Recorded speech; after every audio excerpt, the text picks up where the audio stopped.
EECMS is introducing the first virtual employment equity compliance solution by taking your consultant online. Clients are no longer required to conduct face-to-face meetings with our consultants. Our virtual solution will allow clients from around the globe to interact, consult, and train with their respective consultants from the comfort of their own desk. With our web-based compliance services, your employment equity solution submissions and consultations will stay compliant as per the requirements of the Act, no matter where you are based. No more traveling or boardroom bookings. We bring the service to your desktop. Conduct conference calls with remotely based colleagues and superiors during the consult. Share live documents or screens to all attendees and consultants for brainstorming or clarification sessions. Audio-visually record meeting discussions between yourselves and the consultant for references and notes. Join the web-based consultancy services today and comply with your employment equity services from the comfort of your own desk. Speak to your consultant for more information or contact our information center for details on the services rendered. EECMS, your virtual employment equity compliance management service. EECMS utilizes an online tool to ensure full and total EE compliance as per the amended Act. We ensure that you are in full compliance with the Employment Equity Act. We do it all. You just need to connect with us as we aim to become your go-to guy. We meet and consult via our virtual solutions. We implement the Act, and you achieve compliance. Employers with over 50 employees. Agriculture over 6 million turnover, mining over 22.5 million turnover, manufacturing over 30 million turnover, electricity, gas and water over 30 million turnover, construction over 15 million turnover, retail and motor over 45 million turnover and more. Eliminate penalties. Increase a triple BEE score, forming a sense of belonging to employees. Effective transformation. And promoting diversity. We submit the EEA2 and EEA4 reports on behalf of our clients, after approval thereof by the CEO or accounting officer. EECMS has a Level 4 broad-based Black Economic Empowerment rating. Our clients therefore qualify for 100% recognition when procuring from us. Our CEO has been involved in various marketing and communication entities. We have various EE specialists, including a compliance auditor with 3 years' experience at one of the Big 4 auditing firms. Our team has been involved in 62 DG reviews from 2017 to September 2019, with a 100% pass rate of companies not being referred to the Labour Court. Submissions of reports are done by a number of experienced data capturers, and we have a staff complement to ensure the successful submissions of all our clients. We currently serve more than 160 companies who employ anything between 6,000 to 12,500 employees. Our client base includes private companies, listed companies, close corporations, non-profit organizations, educational institutions, and government.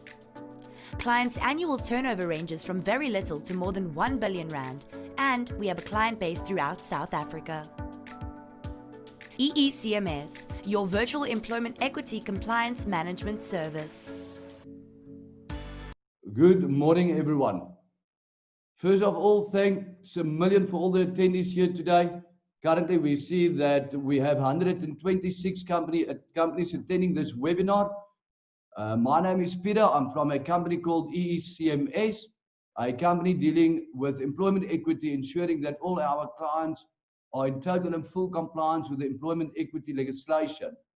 The purpose of the meeting today, and I'm going to hand over to Mr. Charles Kinnear, based in Cape Town, that will provide you more information on the COVID-19, as well as some of the cases that's currently at the court, and he will provide more information. So to everyone, I am today at our virtual offices in Johannesburg, in Gauteng. We do have virtual offices throughout South Africa, in Pretoria, as well as Gauteng, Johannesburg. We also have virtual offices in Mpumalanga, Cape Town, KZN, Limpopo. Okay, so again, thank you very much everyone attending. Currently, I see 131 companies involved. For now, what I'm going to do is I will make Mr. Charles Kinnear the host. Good morning again to everyone, and welcome. I'm going to take you to a lot of information today. A lot of things that happens, especially with court cases, especially with regulations in terms of the DMA now, that is the Disaster Management Act that was published, and also the Disaster Management Act 2002 we're talking about. Yes, I do have some good news. I do have some bad news. Let me go to my presentation and we take it from there. I'm going to share with you, and I say again here, let me just get onto it. Good morning, South Africa. We are bringing good news to our citizens, and thank you to EECMS team that allows us with this presentation. There's my contact details. If you don't mind, just jot down the email address or the mobile number if you want to WhatsApp me. A lot of people call me and then I'm either in the CCMA Labour Court or busy with the Department of Labour. So the best is a WhatsApp and I will reply, so I'm not afraid of WhatsApp. There is also my email address, my fax number, if you need to fax something to me for clarification or just to a directive maybe, you're more than welcome to do so. All right. There are a lot of people contact me and I did not mind that because it's nice to share, it's nice to exchange ideas, it's nice to help. It's always good to help. I hope you've got it. I will show you later again the details. So I see some people are still writing down. There's no dots in except for after the inc.co.za. So don't put but with Charles Kinnear a dot between. It's not going to work. It will never come to me. All right. We are on level 3. This morning we started on level 3 this, the 1st of June. Yeah, and on level 3, there was quite excitement also in South Africa because some of the outlets opened, more people could go to work, and also the bottle stores open for people to consume some alcohol. We expected some havoc going to happen with the opening of the liquor outlets, but it did not seem that there was such a big ordeal or whatever as what the government was saying about. They expected much worse, and I think the worst happens while we were in lockdown in terms of the close or the ban of the liquor. We had very violent situations where they broke into stores, where they, well, even in a mall, they went through a tunnel, or they made themselves through a tunnel under a bottle store to steal 300,000 rands worth of alcohol. All right, we have today good news and bad news.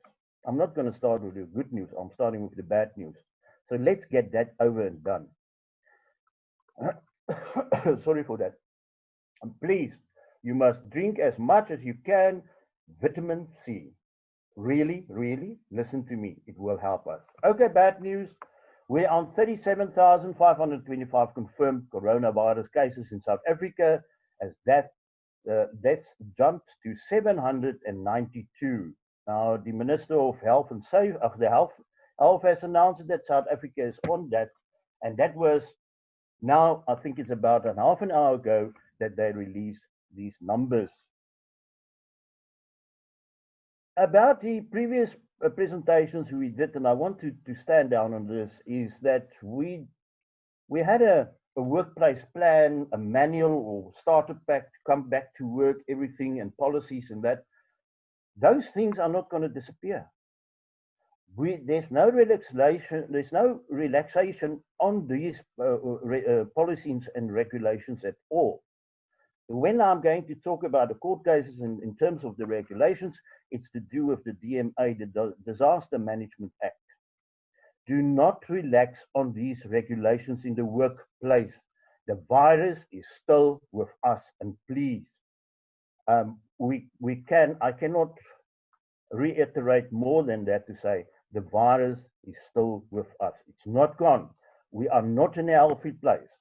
The mask is still there, the social distancing is still there, and please ensure that it is properly governed and managed. And it's you as employer, it's your responsibility. Okay, there's something to read on later when you do get this slideshows from EECMS to give you on YouTube that you can go and read this again. I can email it also to you, no problem. If you want to make it, maybe use it in the workplace, I've got no problem to do this. This is only a new study how to show the effectiveness of social distancing and the wearing of masks during the coronavirus pandemic. Now, this was done for the WHO. Now, who's WHO? That is the World Health Organization of the world, which is giving all these information through to all the countries because this is a global pandemic. There's the mask. Now, we know that is the manufactured mask. This is basically a very high sophisticated mask, but we are using a material mask or the disposable one looking like this, more or less. And yeah, I'll get to that now. Then on the 1st of June, there is also certain workplace plan checklist. One, risk assessment, screening process. What is screening process? Is to check with the thermometers what is the temperature of the employee going in, coming out, as well as with the visitor, the client. And it's very important that you do have a visitor's or a client register that's entering and leaving. The same also with the employees entering and leaving register, where you must record the temperature, everything. These templates are available from Pieter. You can just ask Pieter to send it to you, talk to them. They do have a lot of that. Then the emergency protocols in place, then employee health and safety training. And I put the emphasis on it. This is very important that you as employer educate your staff about the COVID-19 rules and regulations in the workplace, as well as they outside. Because some of the employees have to go and do some deliveries. Some of them have to work on other premises so that they are well equipped with the knowledge of COVID-19. The PPE, that's your protection gear, that's mask, whatever you're going to use. You can use a shield also, or the shield and the mask. Then social distancing, we've got that 1.5 meter that's between the two parties, yourself and somebody else. There's a lot of questions about call centers and that, may they remove their mask? Yes, there is certain disciplines to be followed before you can do so. Hygiene, obviously, clean your place, clean your workstation, ensure that you do have sanitization, always there, put on your hands, and when you can get to the bathroom where there is proper soap and hot water, use that and clean your hands. Waste management is for these disposables as well as for, let me just get to my gloves, my surgical gloves also. That must be seen as medical waste, and the procedure there is very strict. Then communication, obviously, employers must communicate and ensure that the communication to the employees are well educated to them. And when you're giving training, your employee must be so well equipped with information of COVID that he or she is conversant. And what is conversant? That means that you can talk about it with knowledge. So it shows you that the training is important to your employees. Now that's communication, isn't that so? That's what we're doing now. Appoint a compliance manager or officer. Pieter, I did send you recently, I think it was yesterday, the day before that, the appointment letters for the manager, for the officer. If you want that, ask Pieter them. There's also a lot of alert posters that you can get from Pieter. That is now from how to wear a mask, which is to be very important, the mask thing, because some people just don't put the mask properly on. They look like this. Now, what is the help of a mask? Yes, it closes your mouth, but not your nose. And through our nose and our eyes and our mouth, this virus can be consumed and being taken into our system, and then we are COVID-19 identified or inflated. Yes. Now, I don't think you want to be contracted with COVID-19 at all. On the 1st of June, everybody, like I said, there's the risk assessment. I'm dealing with that more into detail on this. You can go and read this later on. But the screening process, all employers must develop a mandatory screening. Please listen to this. It's not will, it is must, a mandatory. So these things did not fall away. They are still here in place. So you need to see that your policies are in place in the workplace. The Department of Labour was quite frank, I think it was a week ago, just before Monday. Yes, that was with the Friday brief of government.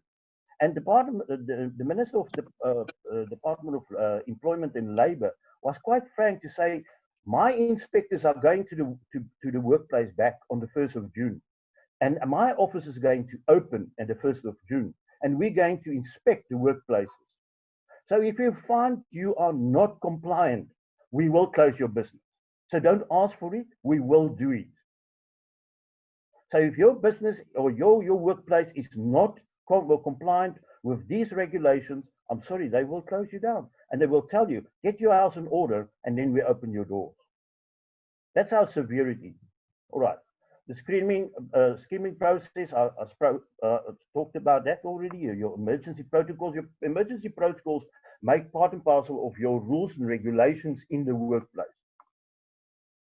The employees' health and safety training. That is a must. It is not something that's just going to happen or something that you're going to give them a little booklet or anything like that. No, it's not going to work. Then there's the PPE, your mask, and the gloves. Really, I don't think at all you must issue gloves unless you're working with maybe with the medical waste. Your cleaner might use that, and then once used, they must distribute that also with the medical waste. I talked about the compliance manager or officer. There's an agreement that they need to sign. The US company must keep it with you and on their files, because they will be there to see that you are compliant as employer. Now there's a nice picture there. What is in and what is out now? What is allowed? Domestic travel. That is if you go from Cape Town to Johannesburg. The sale of liquor. The sale of liquor is only for Monday to Thursday, and it's from 9 till 5. So don't go over that. And I saw somebody was saying somewhere on media, they will jail you if they catch you after hours with liquor. Well, I don't see that in the regulations, but anyway, I know the bottle stores must close at 5 o'clock. There's another HR coming in. Okay, then all constructions will now be allowed. I see our roads are being worked on, so that's very good. All clothing sales is open. There's no more a ban on certain items. It's open now. All household appliances is for sale. Yes, I was so happy for the 1st of June because my little surround system just gave in. I don't know for what reason, but I had to go and buy a new one. So that was me very lucky, and I was happy about it. And then no more restrictions of outdoor exercising. And I'm going to do it later also in the court case of Judge Davis, Norman Davis, that he handed down now recently about exercising also. But Virgin Active and those guys, they are still closed because that is in gathering, that's in groups. The wholesale and retail, including sponsor shops, will be allowed to completely reopen. What's not allowed? Social gatherings, except for churches and prayer place of prayer. I see that they did not open yet because there's no rules in place for these places yet. And I think they are risky to say just open up and come in. But I will say it's going to control with a limited of maximum of 50 people and not more than that, the same as with unveiling of burials and that kind of thing. All right. No interprovincial travel. Yes, you can do that, only for purpose of work or study or anything else. You maybe go for a operation at the other institution in another province, but that works through your through an affidavit also that you must do at your nearest police station. They will assist you with that. Mask wearings will remain compulsory. Listen to the word compulsory, please. A high-risk economic activity such as restaurants, pubs, lodges, and hotels remain closed. The sale of tobacco, yeah, okay. I will deal with that also later on in my presentation relates to the court cases. Then gyms, fitness centers remain closed. Conference events and gatherings, hotel and accommodation and leisure is obviously still closed. Domestic workers can return, they say, as long as they do have a good public system, a traveling system, obviously, that they can use, they can return to work. There's no, and yes, maintain also your health and safety regulations at home.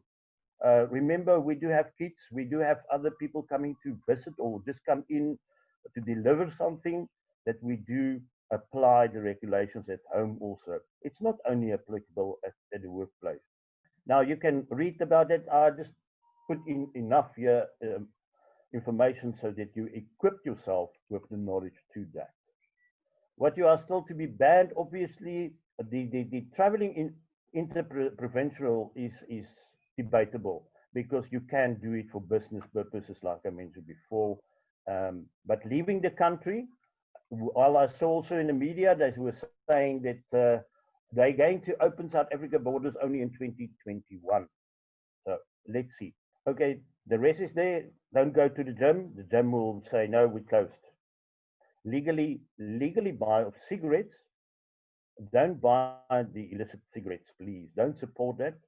However, I think the government is forcing us to go into that. Then the curfew has been lifted. The cloth mask is still in place. Exercising all day, no groups, and the social distancing must be in place. No social public gatherings, no public fitness centers except professional athletes, non-contact. So non-contact, you guys with the golf sticks, I think you can go back with your gloves and you can enjoy yourself again there, because that's not a contact sport. Contact sport is rugby and football and that. So yeah, but I see they are exercising on this stage, so they might be opening that doors for them. I don't think they will allow us on the pavilions. Just to confirm, these things are under Regulation 33, and it states with the same that I dealt with just now. All right, then hotspots here in South Africa, you will see a huge one here in Cape Town, or the Western Cape. Quite alarming what's happening there. And then Eastern Cape and so forth. Can an employee in South Africa withdraw from the workplace over COVID-19 concerns? And what is that? Okay. Now, an employee that won't feel that the workplace is not in place with the regulations or with the standards that is applied by the World Health Organization or by our own health and disaster management, obviously they can make an alert to that. They can go to the Department of Labor, but they cannot just walk away and say, no, I'm not coming back because there's a problem there. If your workplace is compliant, it is compliant, and you as the employee needs to do your work. Now, coming back, there's still a big question, or not a question, there's a big request from government to say the more people that can work from home, the better. So that has not been taken away. So if you can have your employees working from home, and I had a couple of dealings which employers said to me, we close our offices. We're working from home. We are thinking of closing our offices totally and do everything from home because we can do it.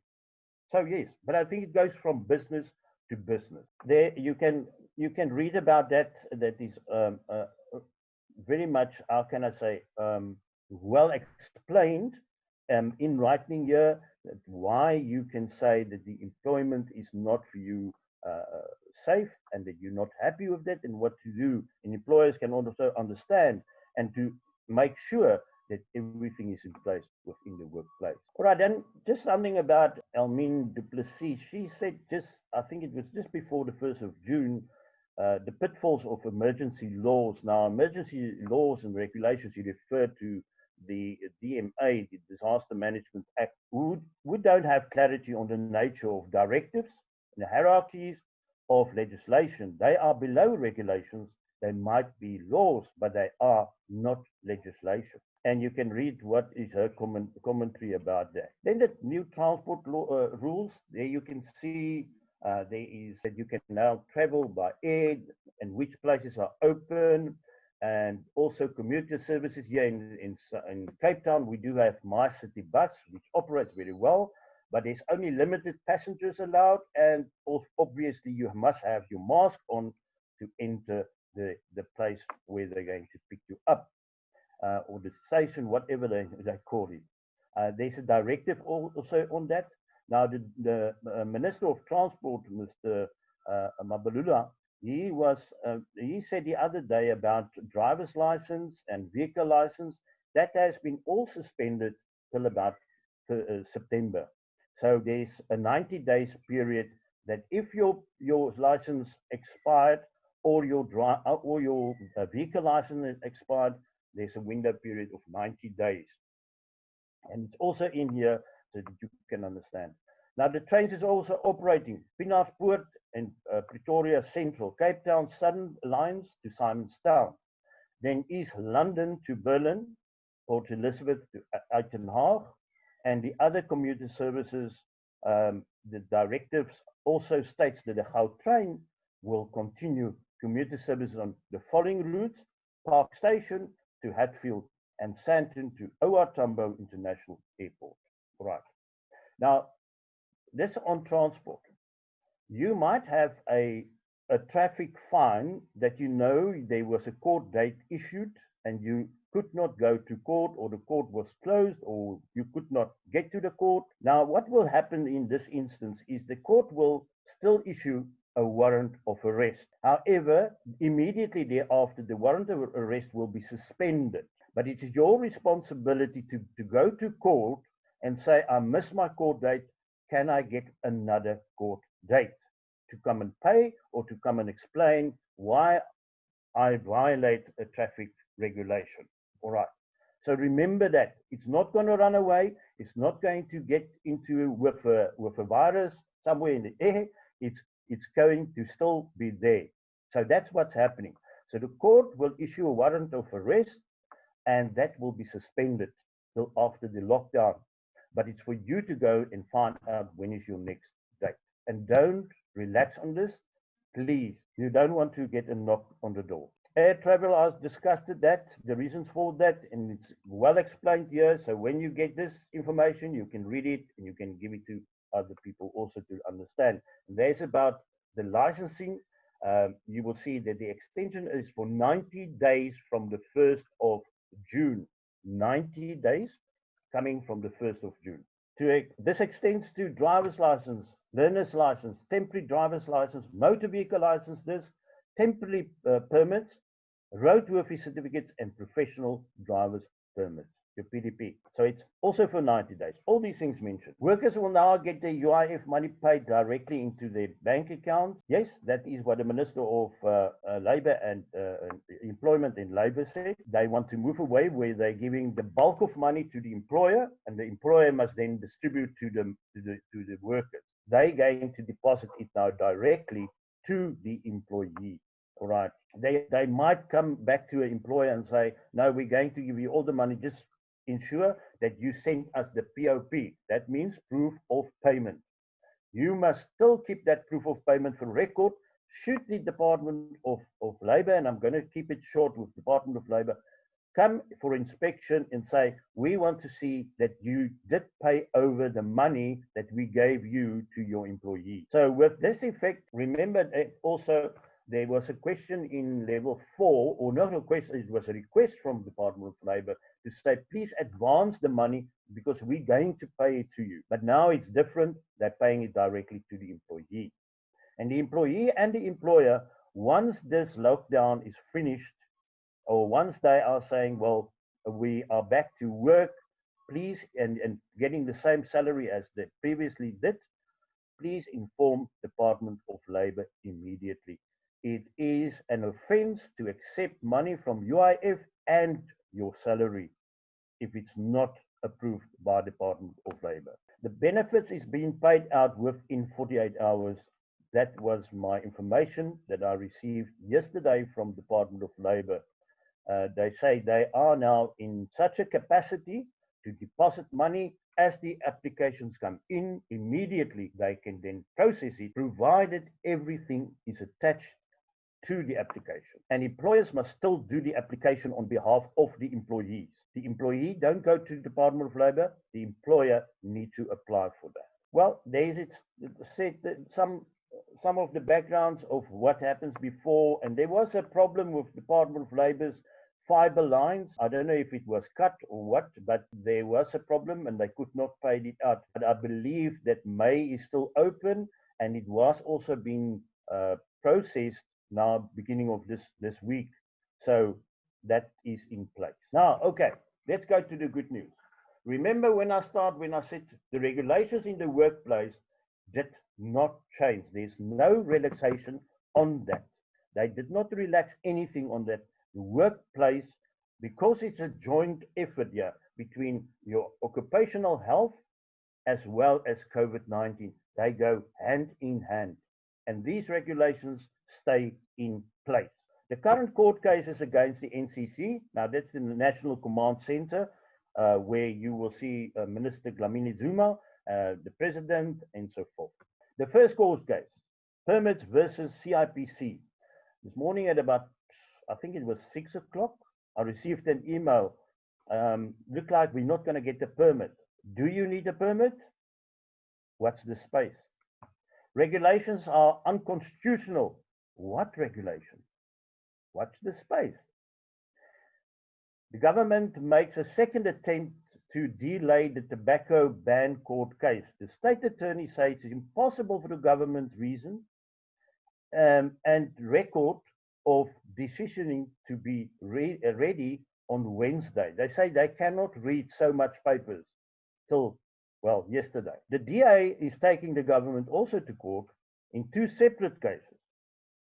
And that is including the military enforcement night curfew, the ban on e-commerce, and a restriction on exercising hours. Now that has been changed, I think, by the High Court already.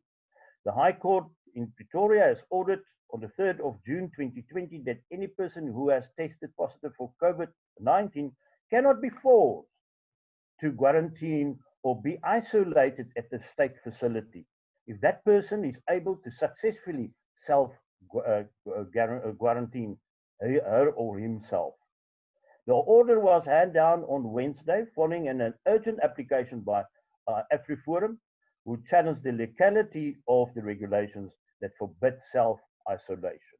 All right, so if you do have a wonderful house or a flat, or you feel you can self-isolate it, there's no rule or there's no law that say you cannot. You must go to a state facility? No. Governments make a second attempt to delay the ban of court case, and the state attorney said they don't have enough time to read through everything. The state attorney, Mr. Wasserman, who last week tried and failed to pursue the High Court in Pretoria to postpone the hearing at the Vita cigarettes ban challenge for at least 2 weeks, on Tuesday made another appeal to Judge President Dunstan Malambo for the hearing of the matter. The judge said to him, sorry, this is going on 2 days, the 9th of June till the 10th of June, before the Judge President and 2 other judges, a full bench. So that is the good news part of that. They want to get this ban on cigarettes for the ones who like a smoke. Yes, I think that's an old traditional thing. It's not something that's illegal. And I don't see that you can now come and hijack the person that was smoking for years. Now suddenly say, no, you must stop smoking. that's not, can I say, that is not for me on. I mean, that is your right. You choose that right. It's not illegal to smoke. It is illegal to smoke where you are seeing there is restricted areas. But that's the only thing.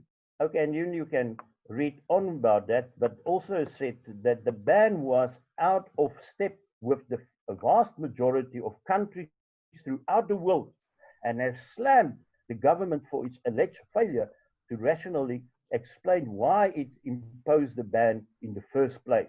That's a good question. Now, just on the cigarettes, in order for the government to maintain the ban there, they need to give scientific reasons why this ban must still be in place. That is what they need to satisfy court with. It's not to come give reasons just on piece of papers and maybe articles and make a whole academic thing. No, they must give scientific reasons. Then the next thing, Disaster Management Act will soon lapse. Yes, it is so. The DMA 2002, that's your Disaster Management Act, is saying that this disaster management will be in place for 3 months, and after 3 months it will automatically lapse unless there's an extension to it. Now, the judgment that was given by Judge Davis now recently with the unconstitutional regulations, and he ordered government to go back to the drawing board and get these regulations in terms of the Constitution. Gave them 14 days to do so, which is a reasonable time. Now, I think if there is no announcement, but I think there's going to be announcements maybe this weekend or next week by the President, His Excellency Mr. Cyril Ramaphosa, to say there's going to be extension, because the virus is still with us. We still need these regulations. We still need to apply our mind to all regulations in terms of disaster management. If there's no announcement done by government to say they're going to extend it, yes, then obviously Judge Davis' order will then also be fine, because they don't need to go and redo their regulations and see that it's in terms of the Act or the Constitutional Act.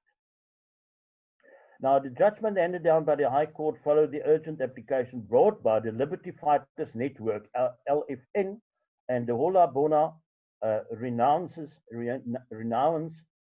Foundation. And that was now done recently on Tuesday and was quite a judgment. Yes, the government did indicate that they are studying on this stage the outcome of the judge, and they might appeal it. Now, if there's an extension, they might appeal it and then go to the Constitutional Court. Now, I've listened to a very good expert in constitutional law, Professor Pieter de Vos, and he was of the opinion, and I'm glad, because he just echo what I was of the opinion myself. The only reason that they might go to court, and it's a very technical thing, and it's only about that he addresses the regulations as a blanket approach. He did not tackle them and actually destroy each of these regulations thoroughly and pack it out and say, there is the problem. But he did it on a blanket approach. Now, they might say, no, it's a bit vague, and the judge should have done that, and the judge should have done that. But okay, that's a possibility that they can go to the Constitutional Court. But if they're going to be successful, I'm not sure about that. The judge thoroughly visited everything according to my opinion, in this judgment. Okay, while the Gauteng High Court in Pretoria has ordered the lockdown regulations as irregular or unconstitutional and invalid, be amended within 14 days before the court's deadline, and that is now the meaning of what. But I think there will be an extension. According to the Disaster Management Act 2002, a national state of disaster lapsed 3 months after it has been declared. Now, if you look into when the Minister Dlamini Zuma pronounces disaster management was 14 March. Now, 3 months after that will be 14 June. Can you understand what I'm saying? We today on the 4th of June, so 10 days from today. So that, I think they're going to make an announcement this weekend or next week. The DMA does not make provisions for extensions of the national state of disaster for a period of 1 month. Make provisions for that for 1 month, but that's automatically. But which the president is the only one who can extend it for more. So remember that. So we might sit with up until the July the 14th, and then it will totally lapse if there was no other pronounced or extension given by the presidency. It effectively means that if the government does not appeal the judgment, it would have until the 19th of June to make the changes. However, if the current national state of disaster, which officially ends on the June the 14th, is not extended, then the current regulations, whether amended or not, will no longer have any legal bearing. The DMA and subsequently the declaration of the national state of disaster is the legal basis on which the regulations depend. Okay, there you can read more about it also. It's all about the lapse of the DMA, and then the regulations are unconstitutional. That's what the High Court is saying. We saw brutal things happening in South Africa with the forces, the armed forces, which I say was totally out of line. Why they did it, for what reason, I don't know. We're going to talk about lawsuits now. These are SA's irrational, and that's what the judge said, irrational lockdown laws, according to the High Court. And I took everything that the judge said, and I verbatim it into this presentation. So you can go and read what the judge was saying and how he criticized everything in there. He said that some of these regulations are not only constitutional, but also irrational. And he said that some of these regulations also took away the dignity of the South African citizen. So that is how severe it is. I mean, he's talking about funerals and final farewells. When a person, young or old, is in the grip of a terminal disease, other can be COVID-19, and so slowly leaving this life, to ease the suffering and the passing, it is part of the nature of humanity for family and loved ones to support the sufferer. Moreover, there are moral, religious, and Ubuntu imperatives demanding this. Can you hear what the judge is saying? He's saying that he's expressing that I need to go to that person. It might be my loved one, might be a family that I need to go and give support. How can you tell me I cannot go there? I saw a picture of a young guy standing at you can say basically on the pavement, looking up, and he's waving for his 90-year-old mother that's in an old age home. Is that human? Is that humanity we are talking about? The constitutional will not allow something like that. Now, it's a lot of things that's been said in here, but you can read it. It was actually nice for me to read it as the judge expressed it. Well, there's the national state of disaster to extend it by this judgment set, and we talked about the 14th of June and the 14th of March that opened the whole thing. Outliving now, there is a numerous thousands, no, millions of South Africans who operate in informal sectors. There are traders, fisheries, shore forage, construction workers, street vendors, waste picketers, hairdressers, and the like, who have lost their livelihood and the right to echo out a livelihood, as the President Cyril Ramaphosa referred to it, as a result of the regulations. They lost their jobs, they lost everything. That old person sitting there on the corner was selling peanuts was taken away. That right to earn a living out of that was taken away. Their contact with other people are less on a daily basis than, for example, the attendance of a single funeral, the blanket ban imposed on them as opposed to the imposition of limitations and the precautions appear to be irrational. To illustrate that the rationality, further in this case of the hairdressers, a single mother and a sole provider for her family may have been prepared to comply with all the preventative measures proposed in the draft alert level 3 regulations, but must now watch her children go hungry. She could have been the only breadwinner in the family with her husband, but because of these draconic regulations, she may not cut your hair. But what if the disciplines in that place was there to do so, to hair dry, to cut your nails, obstacles against protecting children?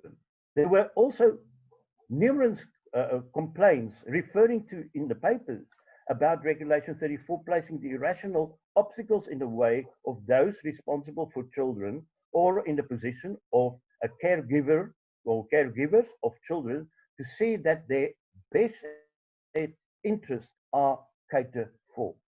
Night vigils, random other regulations regarding funerals and the passing of persons also lack rationality. If one wants to prevent the spreading of the virus through a close proximity, why ban night vigils? Vigils is there.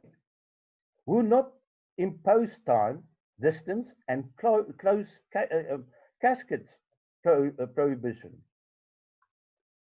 These things are, the judge is saying it's unreal for me. I cannot understand why these things may not be done. Unveiling, night unveiling, that is what we do. We do have our customs. That's in our blood. That's in our bodies. We do that. Why can't we do it? If we do have our disciplines in place, relationship with the dead. Now you can carry on. There's a very emotional, for me, order that was given by the Judge Davids. Then the exercise in public space. I can really not understand also. I fully agree there. The limitations on exercise are equal, perplexing of the allowable objectives is not to have large group of people exercising in close proximity to each other. The regulations should say so rather than prohibited the organizing of exercise in an arbitrary fashion. Now, what does it mean? There's a lot of people together. You can't exercise like that, but why not exercise as you want to? Now there was on level level 4, you could have exercised between 5 and 9, but not in groups, which I agree, that's fine. And obviously you must wear your mask, social distancing, and that kind of thing. Now you will see that the judge is also slamming on this totally to say no, he do not agree with this. Not all rules are irrational.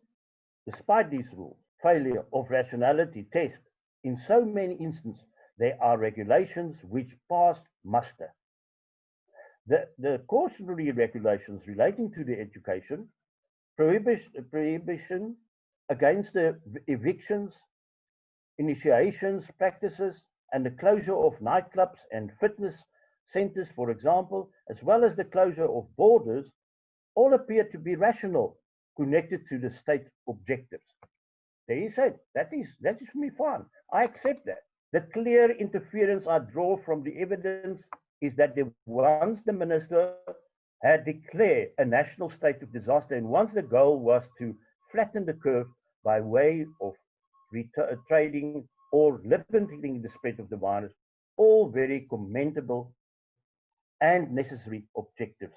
Little or in fact no regard was given to the extent of the impact of individual regulations on the constitutional right of people and whether the extent of the limitations of their rights was justifiable or not. Insofar as the lockdown regulations do not satisfy the rationality test, there was no really, I think there was not really time given to these regulations. And I think that's the reason why there was a rush to publish these regulations in order to satisfy the DMA and to get us into a lockdown. Now, if you're under pressure, you will make mistakes. Definitely you will make mistakes. So, and I think that was done. And we must not see that Judge Davis is slamming here on the government and anti-government or anything like that. He is now appealing to them and to say, correct your regulations in terms of the Constitution. Big question, CPIC permits. Do we need it or not? We don't need it anymore. There's a court order. Court order, case number 22352 of 20. Sakeliga NPC was the applicant against the President of the Republic of South Africa and eight other ministers. And the order was declared. And if you want this court order, I can email it to you. It's not a lengthy, I think it's a 6-pager. So I can email it to you because the court orders say the CIPC permits are invalid. And here you can see, just a quick one on that. It is declared that the directions issued by the Minister of Small Business Development, the 7th respondent, on the 12th of May 2020 under Government Gazette R522 in Government Gazette 34406 are illegal and invalid. Returning to level 4 is purely a speculation that is in the hands of the government, obviously, to say we're going either to level 4 or to level 5, or certain areas going into level 5 or level 4. Now, Judge Lowe was the judge that handed down this judgment, and he said the possibility that the whole of the country, or specifically part thereof, may return to level 4 or level 5 is at this stage mere speculation, the judge said. It may happen or it may not. There is currently no provision or the need for the issuing of CIPC certificates, even if the issue thereof was previously unlawful. No enforcement officer is therefore entitled to demand the production of a CIPC certificate by any business, whatever the nature of the business, and will act unlawfully if he does so, or if he or she arrests or fines or takes any action against the person for failing to produce such a certificate. And I hope Neo is in the house, because that was a concern.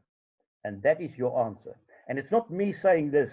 This is what Judge Lowe said, and you saw the court order. The IPC certificate, that is CIPC certificate, is harmful and arbitrary. The judgment handed down by the Pretoria High Court on Monday, the 1st of June, states that the declarations Gazette on 12th of May 2020 are illegal and invalid, and goes on to say that the CIPC, being a creature of statute, does not have the power in terms of the Company Act to issue such certificates. This means that businesses will be able to produce their own permits for staff to present to law enforcement when they are traveling to and from work, and or while conducting business during the work day. Now, there is really no form that you need to get from government. You can put it on your letterhead, you can ask your manager or your boss to sign it off, and that is your permit. So you don't need a CIPC permit anymore. So business, do business. All right, and the judge carry on, and you can read it also there. So now you understand this court case is a victory for freedom to do business in South Africa, as long as we do have our protocols in place in terms of COVID-19 in the workplace. Again, I'm just saying there, no law enforcement officer may demand for a CIPC certificate. They can ask you, where are you working? I'm working for this company. Here's my letter, and I'm doing courier services. I'm going to deliver parcels. As easy as that. That's all. Nothing else. Now, there's also opinion to say that, and actually the state attorney agrees to that, that there can be lawsuits against the government due to limitations on these certificates.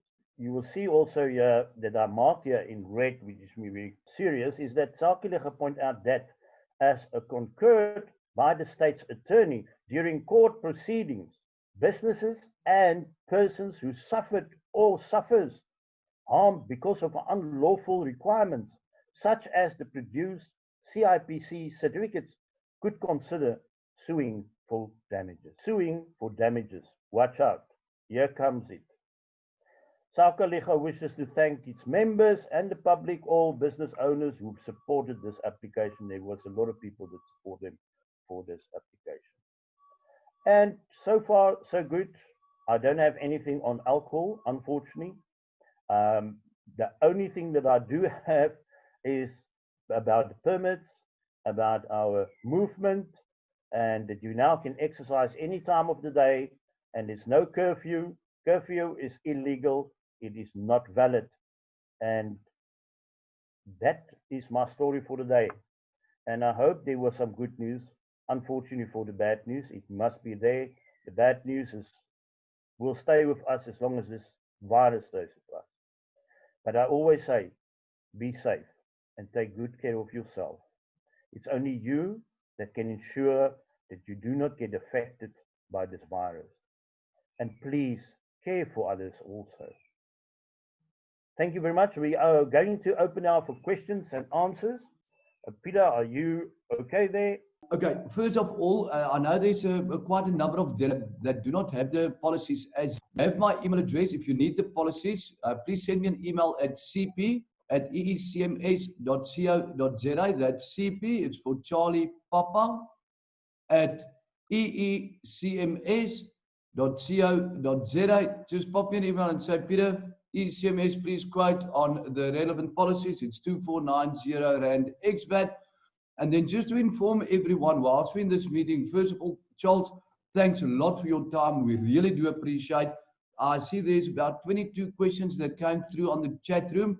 We'll work through them as well. However, if people want to ask a question now, just go to the top right of your screen and then you are free to or welcome to unmute yourself, one person at a time.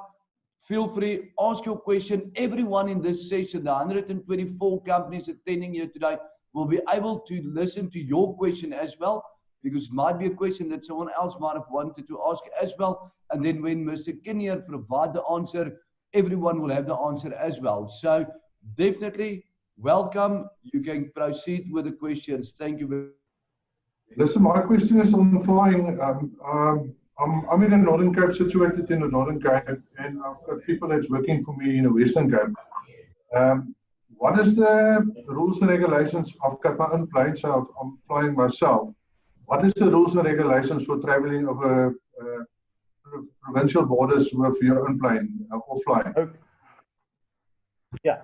Yes, you go to your nearest police station, you do an affidavit to say that you are going for that, and you attach, maybe you've got a tender document or anything like that, or tender certificate, or whatever the case might be, to say, we need to go and work in KwaZulu-Natal or Eastern Cape, and we need to travel that. So the police will then help you with an affidavit, and you will have that affidavit with you. Your workers will have it. Obviously, they will travel maybe in a group, as long as they ensure that they do apply to the rules and regulations of the social distancing, as well as also the mask, and not overloading any vehicles, then you're okay. So you need to go to the police and tell them, listen, I need to cross border.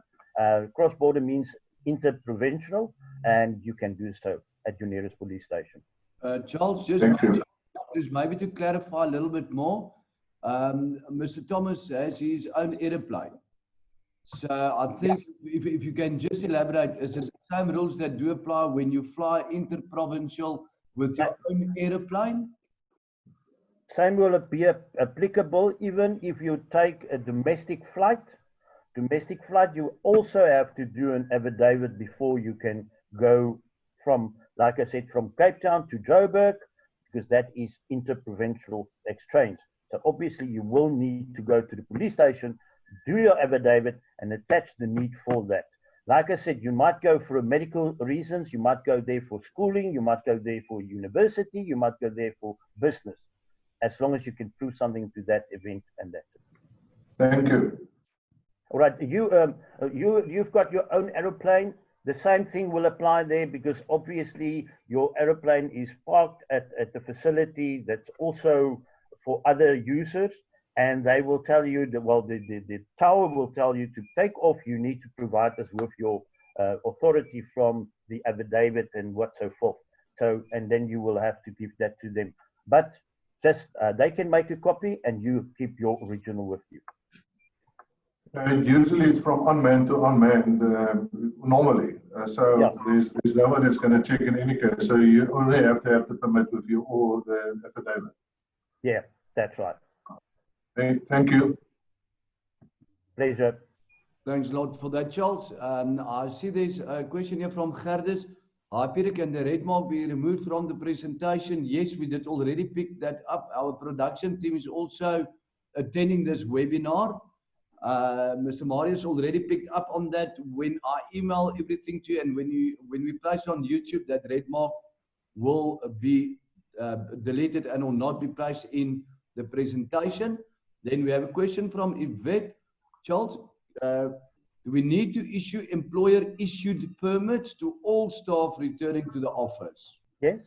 All staff must have a permit to say he's staying in number 23 Groenboentjie Street and he needs to go to ABC Pty Ltd in Fonkel Street, Durban Road, or whatever the case might be.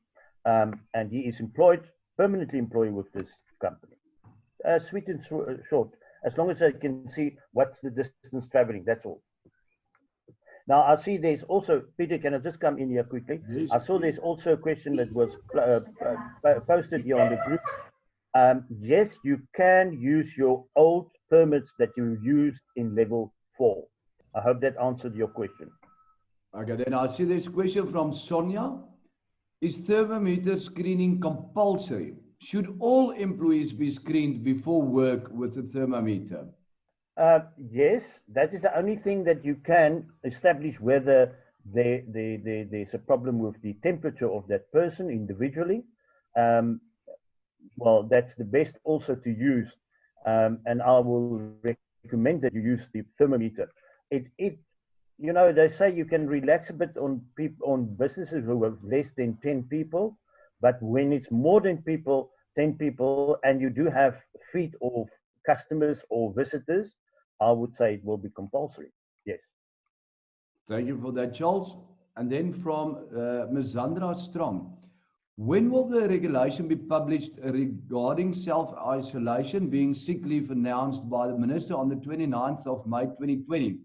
Will self-isolation sick leave then be replaced by the illness benefit? Do we apply for illness benefit via UIF normal procedure or can we use TARS? It's a very good question that I dealt with it also this week with a company. Yes, I directed them to go onto the ill benefits application for the employee. The reason why I'm saying so, TAPS is a temporary employee relief. That is when you lay down people or you close down the shop for a period. That's the reason for TAPS. But when it comes to self-isolation, and also if they are tested positive with COVID-19, the employer must apply for ill benefits. Now, I just also saw last week it was said that the test results are not coming out immediately, not in 4 days. It takes up to 14, 15 days. So that means that the self-isolation can be longer or shorter. But the moment, well, isolation is guaranteed that it must be 14 days. So you must remember that self-isolation is not to say that person has been tested yet, nor received the test yet. Self-isolation is when you saw the temperature is 38 plus and you say, whoa, there's a problem. Go home, self-isolation, call please the health line, that's 0800 2999. Please go and call them and ask them to come and test you. Now, immediately that person is going into self-isolation. You don't have the test results yet, and you wait till the test results is in, because then they will book them off, and you attach it to your application for ill benefits, and then UIF will pay the employee for the time remain there.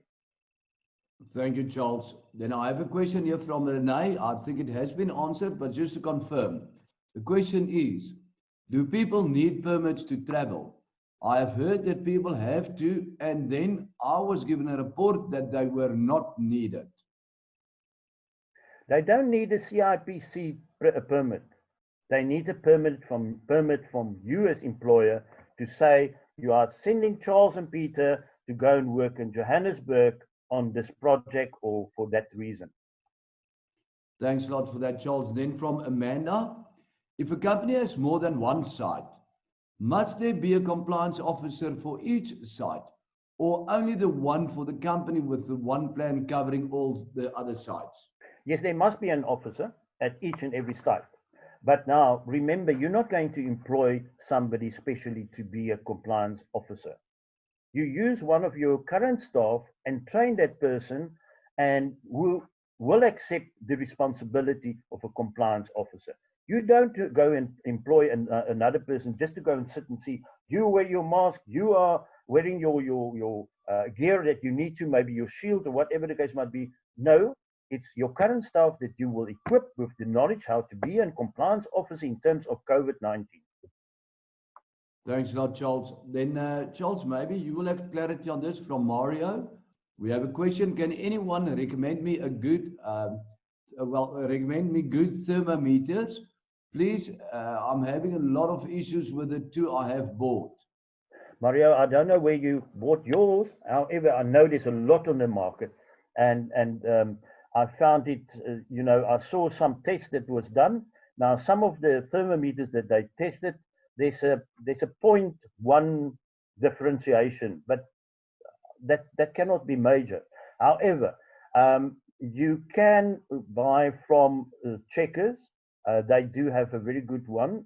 One of my clients bought 12 of them, and the feedback from my client is that they are very good thermometers, and he's very happy with that. I don't know what is the problem you experience with yours. Maybe you can later send me an email and we can discuss this. And I do have other suppliers also, but the ones on the market that goes for 900 Rand, don't buy it. Invest in something worth 1,200, 1,500, not more than 1,500 Rand. Thank you for that, Charles. Okay, then I've got a question from Quinton. How does a company handle the return to work of high-risk employees in terms of age, comorbidities, health issues, etc.? Do these employees need to sign a liability disclaimer if they choose to return to work? Yes, indeed, they need to do so. You can hear the government is saying, please, people older than 60 must remain still at home because they are vulnerable. And then people with underlying illnesses or conditions. Now, especially with conditions, and that's quite broad, because that can be also people with pregnancy processes in place. And I dealt with that last week, Monday, am I right, Pieter? That we discussed this, and I help also a couple of companies to go through that. So yeah, if they say, no, man, I feel fit and I'm strong enough to come to work, and that, yes, say yes, that you sign this liability, that you take the liability on yourself. I did not say it's compulsory that you need to come back. And it's also about a person's dignity, self-esteem. I want to go to work. I don't want to hear about my age. Please, I'm not that old. but there is a guidance given by WHO, World Health Organization, and then South Africa Disaster Management is to say 60 plus is already vulnerable, and in people with underlying conditions. Thanks a lot, Charles. Then a question from Renee. If training and policies have been incorporated and implemented, but some staff are not following the instructions, what remedies are recommended? It's the same thing. I'm not allowed to be absent from work. I will be disciplined. Now, this regulation is part and parcel, and it must be forming part and parcel of your disciplinary code also, to say that you must adhere to the occupational health and safety regulations, policy and regulations. If you fail to do so, you will be disciplined.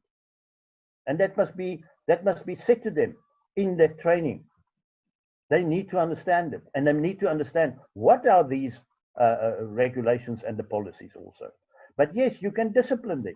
If they don't wear a mask, you discipline them. Thanks a lot for that, Charles. Then I've got a question from Marilena from CICOM. If we keep our offices closed, except for a few key people who may need to enter the office on an ad hoc basis, in other words, once a week for an hour or so, would self-screening be allowed? Just say again, you broke up there. If we keep our offices closed, except for a few key people who may need to enter the office on an ad hoc basis, in other words, maybe once a week for an hour or two, would self-screening be allowed? Screening, the thermometer can be used. It can be allowed. Yeah, why not? Self-screening, you can do it yourself. You can say, I've got a tester and I'm going to test myself and I'm going there and I'm happy with it. But like I said, when there's a lot of food or people movement in your business, then you have to get these registers in place. But you're going there on an ad-hoc basis. So obviously you feel fit, you're okay. You screen yourself, you say, no, my temperature is 36 or 35, 34. I'm still okay, I'm going there. It's okay. I think you can have a common agreement between yourself to say, we're going to screen ourselves and we will alert when we are affected with the virus. And remember that also just to place the emphasis on the sanitization. It's not only good enough to say, I'm coming in, I've got a mask on, but the sanitization is very important also. Thank you for that, Charles. Then from Yvette, do you require a police affidavit to travel by car over provinces, or will the Form 2 suffice? We provide regulatory inspection services in the wine industry. Oh, lekker. What an industry. Yeah, no. You must still have the permit with you, but not a CIPC permit. You will say that's the reason why we are traveling wherever you are situated to the winelands. Well, we've got big winelands here in the Western Cape, so you most probably come here a lot, but you must have the permit, or your staff member must have the permit who is conducting all these tests or whatever services you deliver to the wineland. Thanks. Then from Niven, hi Charles, what is the mandatory screening inclusive of? Is it only temporary screening and recording? Look, the screening on this stage is, like I said, it's without touching or contact. It must be with the infrared, and it is mandatory to do that screening and record it for entering and exiting of employees and or visitors and or clients. I hope that answers your question. If not, we will take the matter further just now. From Chantel, is it the employer's responsibility to provide quarantine facilities and or sites for employees? It depends on what you want to do with, you talk about quarantine. Obviously, I saw a school, just to take an example, if one of the children has been seen as contracted with the COVID-19, that means that he's over 38, sorry. that is over 38, they do have a special quarantine place where that person or that child can phone the parents and ask the parents to come and collect them, and then obviously take them to their private doctor or private clinic or hospital, or then to the government, where they first have to call the toll-free number, and Department of Health will then come out and do the test. So in your instance, I don't know if you do have a hostel or a compound or something like that, but you don't have to have a quarantine. If you've tested the person, immediately that person needs to be informed, go home, self-quarantine, phone the toll-free number and let it come and test you. Hi, sorry, Hi. Charles, can you hear me? It's I can. Chantal. I've just asked that question. Yes, Chantal. Maybe I could just elaborate. So Yeah, please do so.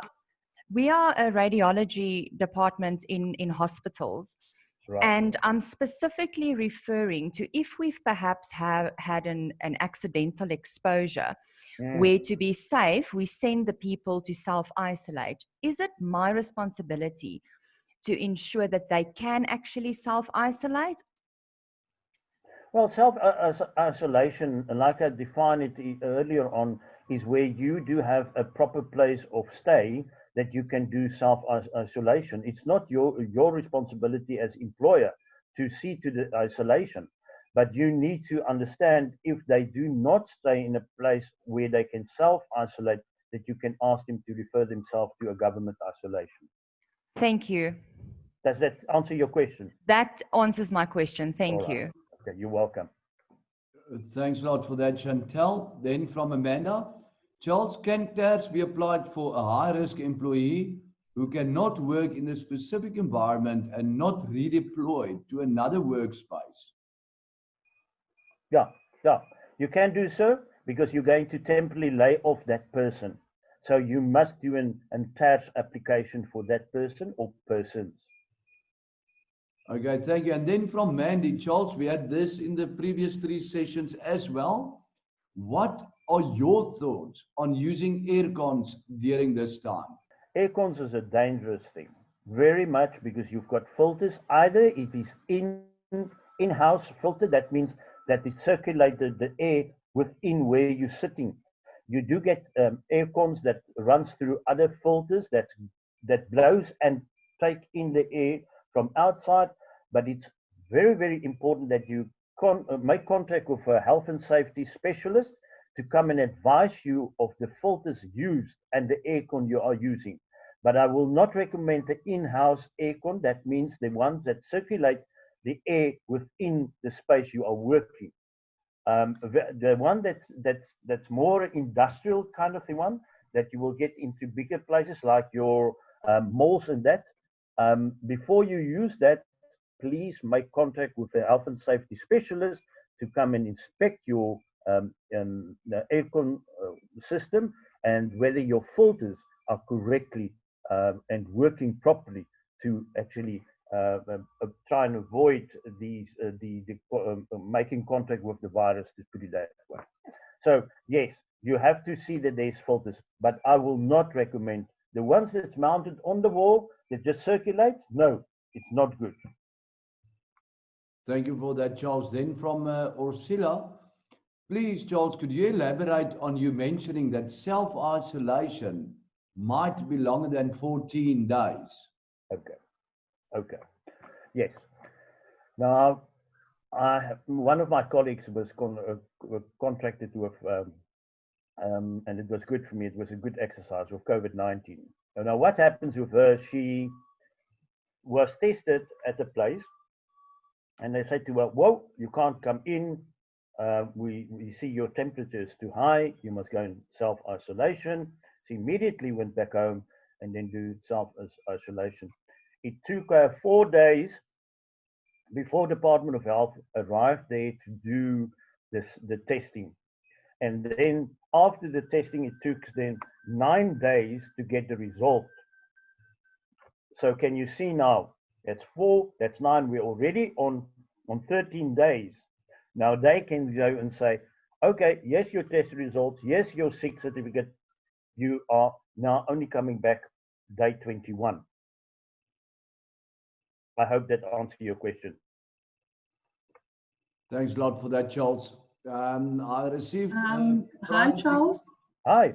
Sorry, Peter. Morning, Charles. Morning. Morning. Thank you for that clarification there. But my understanding, or it might be wrong, is that since the first symptoms, as in your case, the example, the temperature, and the employer was sent home, that would be day 1.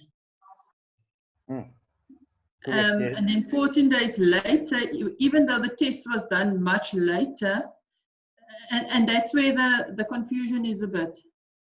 Yeah, you see, they are trying to help everybody, but obviously they are limited with staff, and they cannot come to you immediately when you phone them, because the moment you phone them, they're going through a questionnaire and then ask you. And whether that one of those questions or two of those questions, I'm not sure how they're working on that, but 1 or 2 questions spike out, then they say to me, we're sending somebody from Department of Health to come and do your test. Now that takes some time. And also your results take time. Your result is only out after 14 days plus when the test is done. Okay. You understand what I'm saying? That's where you must cater for that.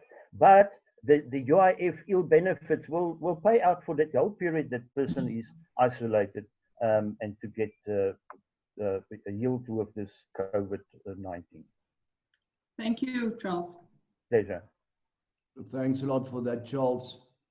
Okay, I've received a private question here, so I'm not going to mention any names. The question is, how can the employer hold employees accountable for adherence to regulations, especially outside of work? The employer cannot punish or discipline an employee that's outside of working hours, doing their own thing. It's got nothing to do with the employer. I mean, if they contravene any of the regulations, obviously Metro Police or the law enforcement will step in and they will punish that person. No, you as employer must only look after the employee's conduct within the workplace or within the space they are working. But after hours, and that is their own space and their own responsibility to apply the regulations and whatever needs on disciplines with them, whether they are now exercising or whatever the case might be. Thanks a lot for that, Charles. Then from Siegfried, what is the percentage of employees allowed to be at work currently? Currently, everybody is welcome back to work, basically. There's only the limitations now on certain industries, but that's still closed, but they can, the only ones that they to remain at home is people with underlying conditions and people older than 60. Thank you. And then from Naivan, Charles, please, can you advise if it is a regulation that a company must have a self-isolation area at the workplace if we find a person is reflecting symptoms of COVID-19 whilst arrangements are being made for testing and self-isolation?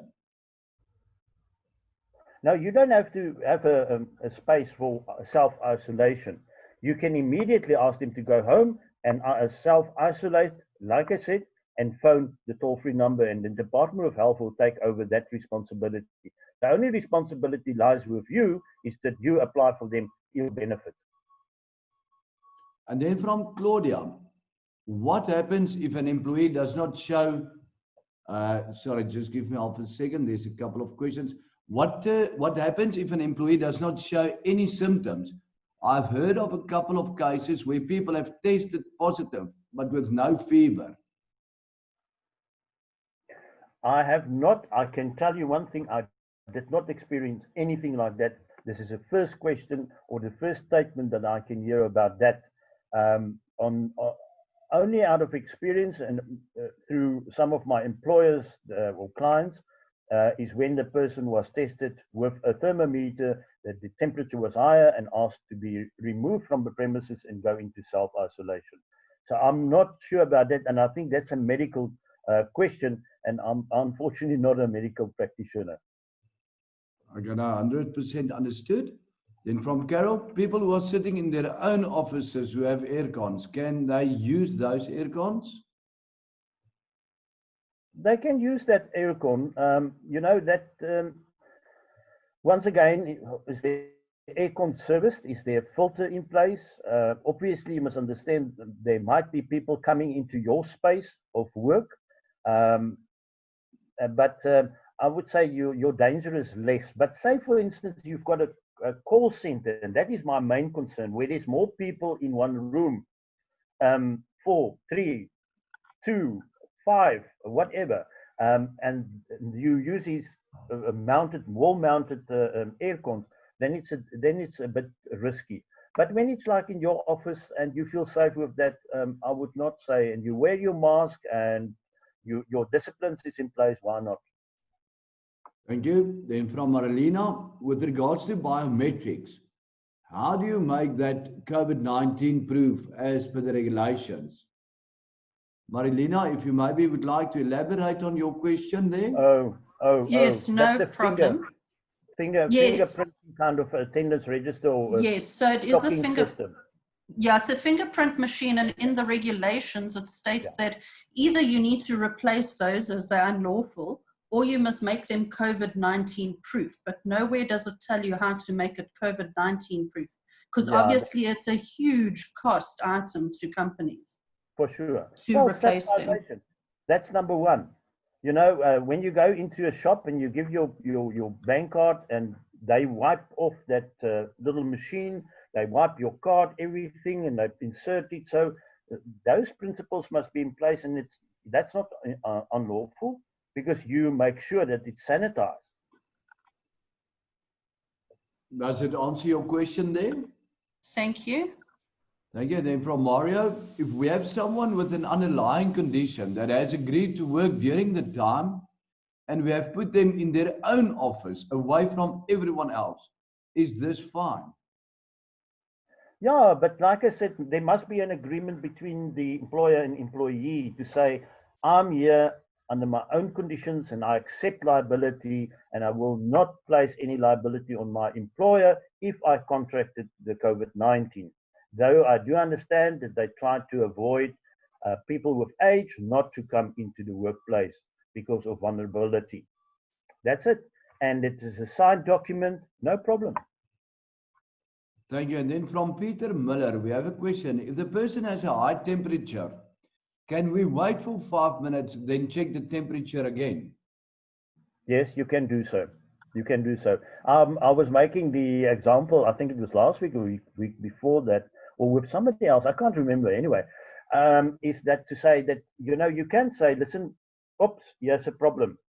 Go stand there and wait for 10 minutes. There's a nice shade or whatever place where you can stay away from everybody, and we will test you now again. And then you give them 5, 10 minutes, 15 minutes, because it might be something, you know, the mines, they do the same with alcohol testing. They say to a person, come here, well, it's compulsory. When you enter the mine, everybody, visitors, guests, doesn't matter, employee, everybody must blow. So they test you for alcohol, and if they picked up somebody's under influence, whether you're a visitor, you're a client, or an employee, they will ask you, go and sit in your car or another place for an hour and come back. We're going to test you again. Now, if that drops, they will allow that person in. So you can do the same there also. Okay, thanks, Charles. I'm going to have a last question or two, then I'm going to open the session so that everyone can maybe speak directly. What can one do when people refuse to go home when their temperature is high? No, there's no debate about it. There's no debate about it. That person will leave your premises, because you must remember now that person are now being a risk to your other employees, and it's your responsibility as the employer to immediately say that that person remove her or himself from the workplace. Okay, and then a person working with me or for me went for an operation last week, nothing related to corona at all, but our employer says that there is no sick leave for that during corona. Is that illegal? There's no sick leave For that, during during coronavirus. Corona. No. I'm sorry, that's not correct. The normal sick leave apply for that person that was in the op. There is nothing like that. I mean, if you hear what the Minister of Labour is saying, that sick leave is applicable even for the person that is now self-quarantined. So I'm sorry, no, I'm not in agreement with that. Okay, no, thanks. They need to show me the act for that. They need to show me the law for that. That is been amended also, but there's no amendment to the basic conditions of employment or the sectoral that is applicable on the industry. Okay, thanks a lot. I believe that that question has been answered. The next question, if an employee has their own office, do they have to wear a mask in their own office or only once leaving the office space? In other words, do you have to wear a mask in a vehicle if traveling alone as well? No, you don't. No. When I get into my vehicle, I take it off. Even husband and wife, boyfriend, girlfriend, it doesn't matter. You staying together. So obviously you're going to travel together, and why must you wear a mask? I hear about very technicalities that happens with roadblocks. That one lady was arrested by law enforcement when she pushed down the window to talk to a law enforcement officer without the mask, and then he arrested her for that because that's a violation. Obviously, very technical, but when you're in your own vehicle, you can take off your mask. When you're in your own office, you can take off your mask. If there's nobody visiting you in your office, you can take off your mask. But when you go out of your office, out of your personal space, then you need to apply the mask.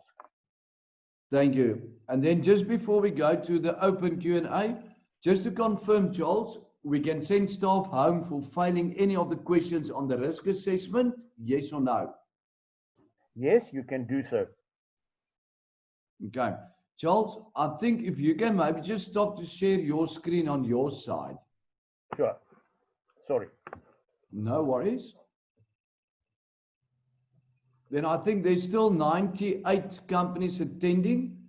Ladies and gents, colleagues, for the last couple of minutes, I think if you have a question that you would like to ask Charles, if you can just unmute yourself and feel free to answer your question.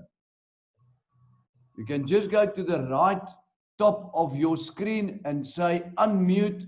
When you ask your question, everyone will hear it.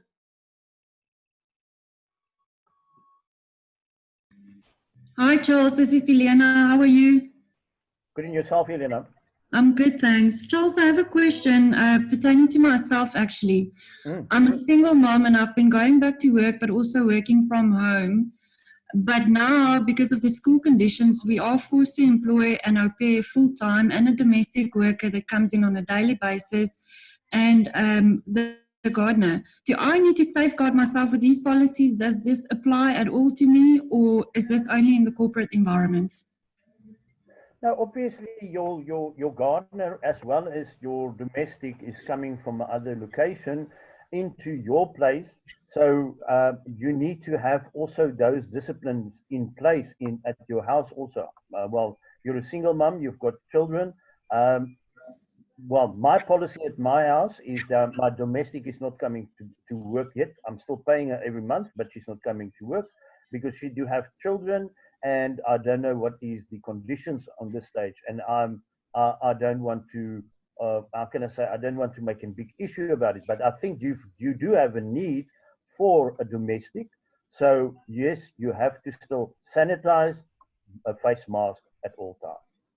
And do I need to make use of these policies? And for example, the au pair is also coming in on a daily basis. Does she need to sign some of the policies, or is this not applicable in this case? You can do your own thing that is more relaxed. Remember, it's a small working environment. You've got about 3 people working for you there. One looking after children, giving them education. The other one is cleaning your house. The other one is cleaning your garden. So you can make your own rules, and they can sign to it and say, yes, we will abide to this, no problem. Thank you so much. My pleasure, Elena. I can just maybe share something. I received a WhatsApp message this morning at about 8 o'clock from a very upsetting person. She's working for a school, and the apparently now she was told to return. That the school is opening and they need a service, and because she was obviously temporarily laid off, not laid off, but temporarily laid off. And the headmaster called her in and said to her, you must take that contract and you need to sign a new contract. And said, okay, I'll read through it and I'll come back. And then obviously she called me and I said to her, sorry, that's illegal. You've been in contract with your employer, whether it's the school or not. Why must you sign another contract? Now, what is devious on this contract is that the commencement date is today's date. That is totally invalid and illegal. Now, I can also go like Judge Davies and say, irrational. No. And I said to her, you know what you tell the headmaster? Sorry, I'm already in contract with you. You've got it on my file. I'm not signing anything. That's it. Thanks a lot for that, Charles. Maybe any questions from anyone? Just unmute yourself. Thank you. Hi, sorry, Charles, it's Chantal again. Yes, Chantal. I have a WCA related question. So there's obviously certain things that needs to be proven before it is a valid WCA claim. Yeah. But my problem is in that period, so with them seeing a doctor, having the tests done, who is responsible to pay for that? Because once it's a positive test and we've proven that the employee was not negligent, then yes, it's a valid claim. But what happens in between the testing, getting results, seeing the doctor? Who's responsible for those accounts? Can the medical aid pay for it and we change it over once we get a positive result, or what do we do? Okay, you've got two issues here. You've got a medical bill that needs to be paid, and you've got the person's money that he or she is earning. All right, earnings can be recovered through ill benefits. So ill benefits can step in and they can pay the employee. Yes. And the other side is your medical bills. The medical bills must be paid, by workman's compensation. So that is how you will address that. You don't need to take it through your medical aid or through the company's responsibility. Once you feel you as employer say that it's a valid claim and you process that claim through workman's compensation, you need to forward all the medical claims from the medical institutions. Remember that the government testing is free of charge.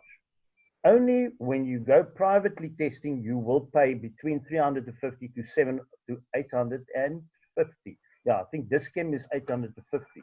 Yes. Anything else? Did I help you somewhere? So yes and no. So okay. I understand that the government, that testing is free. However, the results take forever to come through. Yeah. So if an employee is on a medical aid, that test, because they are medical workers, will be paid by PMB. So it won't come from their savings. Yes. People want their money. They're not going to want to wait whether to find out if it's a valid WCA claim or not. And WCA will not take on the claim if it is not valid. Yeah, that's right. Now, there might be a dispute between the medical aid that's going to pay it and now you claim it back from workman's compensation. You want to get workman's compensation to pay the medical aid, or, that's the question. Okay, so what I'm asking is, would it be unreasonable? Employees who are on a medical aid use their medical aid, and if it is a valid claim, we reverse it and submit to WCA so that they can pay the WCA claim. And employees who are not on a medical aid are then required to go to a government facility. And obviously, if it is a WCA claim, the same happens where we then submit it to WCA. Is that unreasonable? No, that's not unreasonable. No, because you will have a more effective management over your employees' testing when they get sent with their medical aid and say, go to your nearest DISCEM, go there, there's no appointment need to be done, just go, get your test done, get your results in 24 hours, because Lancet will deliver it ASAP, and you've got your results and you can process your WCA claim. Okay, thank you very much. All right, pleasure, Chantal.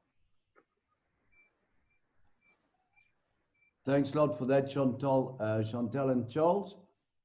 Colleagues, any further questions from your side? Hi, Charles. It's Titiro. Hello, Titiro. I just wanted to ask a quick question, right, around the policies that we got from the team. We have a return to work policy included, right? So my understanding of the package is that the companies need to use it just to make sure that we comply from the Health and Disaster Management Act. So in a case where the policy is signed by board, right? What does it mean for employees? Can the board sign in a policy like that? Or we can just rely on the guidance of Department of Health and the Act, and argue that given the uncertainty around the whole COVID situation, we can't make it into company law. Yeah, no, you have to make it into company law. You have to get these regulations into a company law. It must be signed off by your CEO, and the employees needs to be trained and educated on these new policies and regulations in the workplace, because it's going to make a place for it within your disciplinary code as well as in your health and safety regulation. So it is very important. You cannot rely. And if you listen to what I said earlier, the Minister of Labour said, we're going to inspect the workplaces. If there's somebody that's complaining about a workplace that's not compliant, we're going to inspect that workplace, or we're going randomly inspect. And if you don't have regulations in place, we're going to lock you down and you will get your house in order, and then we will open your office. Just maybe to elaborate on that, thanks a lot for that, Charles. Just to elaborate from our side, remember the policies that we gave through, underwent, three of our clients did undergo an investigation by the Department of Employment and Labour. All three of our clients were cleared 100% and they went on with their operations. Around about 2.5 to 3 weeks ago, 86 companies were investigated by the Department of Employment and Labour in one day, of which 36 out of the 86 were closed down that same day by the Department of Employment and Labour, stating that we will return once your house is in order. Okay, so just to elaborate on that, for the companies that did purchase our policies, it was drawn up through Charles. It's A-OK, and it did undergo 3 investigations. Well, 3 clients did undergo investigations, and they were cleared 100%. I can just also mention to the participant asking the questions, Diritu, you know, the document is a generic document. It's for you, and I will plainly explain it like this, is to go and color, give it that body, what you want to put in there. So you can go and you can put in what is needed in your place, because you understand only what is the setup of your workplace. Not Pieter or myself do have the knowledge what's happening in there. That's why we draw up a generic one to guide you through everything, that the policies in there, the rules and regulations is in there, and also the templates that you need to require for the appointment of compliance officers, compliance manager, and that kind of thing. And now, if I mention also about the compliance manager and the compliance officer, it goes about the volume of employees in your workplace.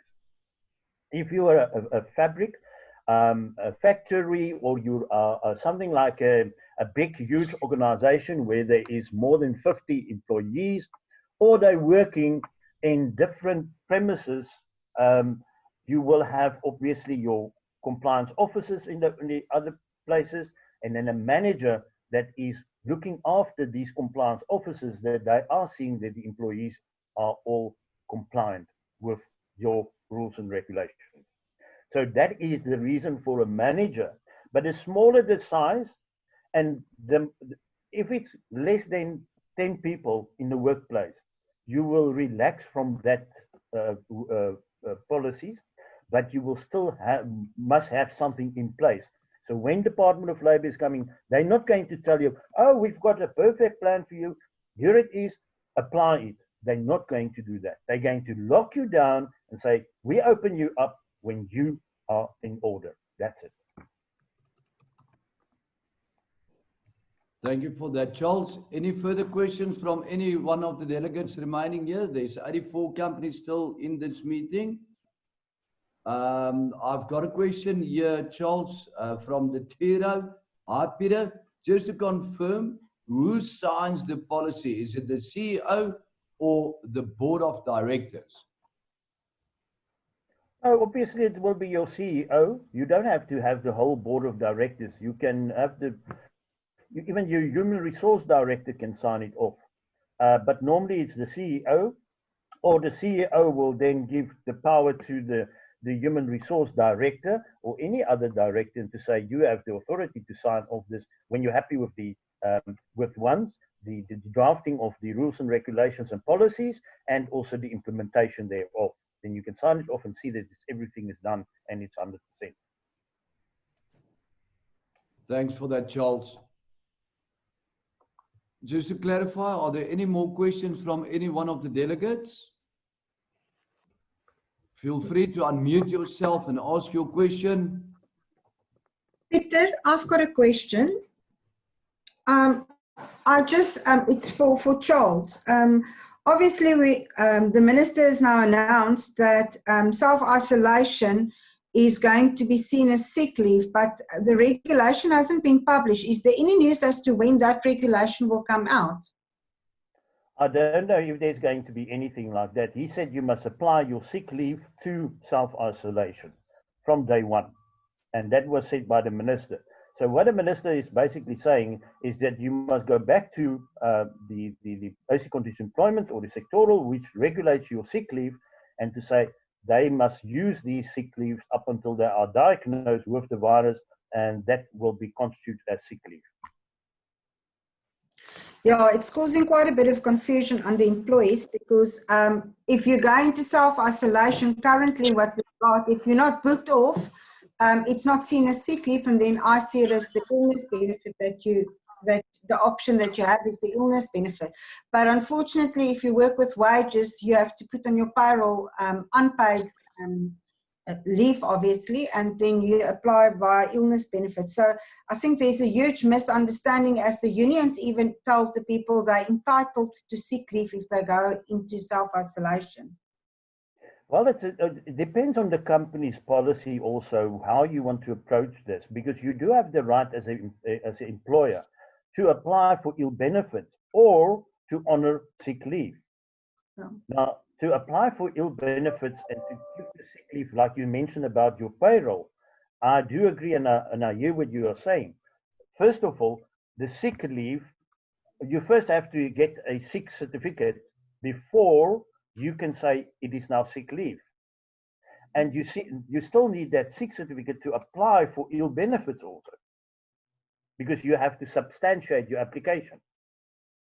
Okay, but my understanding is for the 14 days self-isolation, if you and the employee sign the agreement that you both agree that the employee needs to go on self-isolation, you don't require a sick note. Only from day 15 you require a sick note. So if you sign the agreement, the employer and the employee, they've got the two forms, then it will be obviously the illness benefit. So I just want to know, because the people are, they refuse they insist to take sick leave because the minister said that, and I said to them, no, as far as I understood, it's only the illness benefit, and then we must agree on self-isolation. If you understand it, yes, that is a very, very much of vagueness from the Department of Labor to say that you must now apply sick leave to that, where this person is going to be in isolation for more than 14 days. Yes. So how can you apply now? Because he's going to exhaust the whole cycle of sick leave in one incident. Now, what happens after COVID-19? He gets injured, maybe in a rugby match or whatever the case might be at work. You are having some event, and now you want to apply for sick leave, and you say, but you exhausted that. Yeah. So ill benefits makes more sense for me than sick leave. No, I agree, and obviously it's a very costly exercise for any company to pay out the sick leave than rather to opt for illness benefit.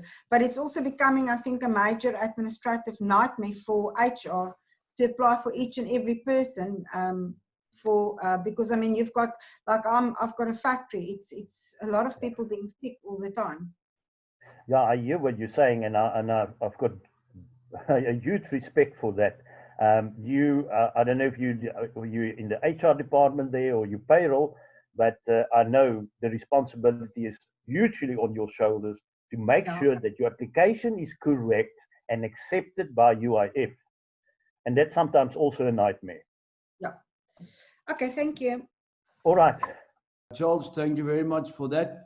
If we can maybe allow another, maybe last question or two, Charles. I know that you've got a court case that's starting soon. You did inform me last night. Charles, I think to you yourself, thank you very much for your much valuable time. I'm going to end this session then soon. Colleagues, remember, if you have any further questions, you have Charles's email address, WhatsApp number, cell phone number, etc. If you have any questions, please liaise with Charles. You also have our email address. Please also remember to go onto YouTube, type in EECMS, all the videos. There's about 6-7 videos based on COVID and employment equity training the past, let's say, about 3-4 weeks that we've done. Feel free to watch those movies. And the session of today will be placed onto YouTube by, I believe, no later next week, Monday morning. Our production team will just work on the graphics and the editing thereof, and we will place it on YouTube. Charles, I'm going to end. I see there's immense, lovely compliments to yourself. Thank you very much for your valuable time. We really do appreciate. From our virtual offices here in Johannesburg, I'm going to end the session. Charles, maybe a last word from your side. Thanks again to everyone attended. Charles. Thank you, Peter, and thank you very much to all the participants. It was enjoying seeing you all here, and where I could help, and maybe in future where I can help, you're more than welcome. Send me email. Really, if I don't have an answer to a question, I will go and find it. So just give me some time. And my promise to this debate about the sick leave, I am going to exhaust that with the minister, because I do have the DG and also the Chief Inspector's email address at my hand. So I am going to pump them with information and say, give me now something that I can rely on. All right, so it's not staying here. It's not going to be ending here.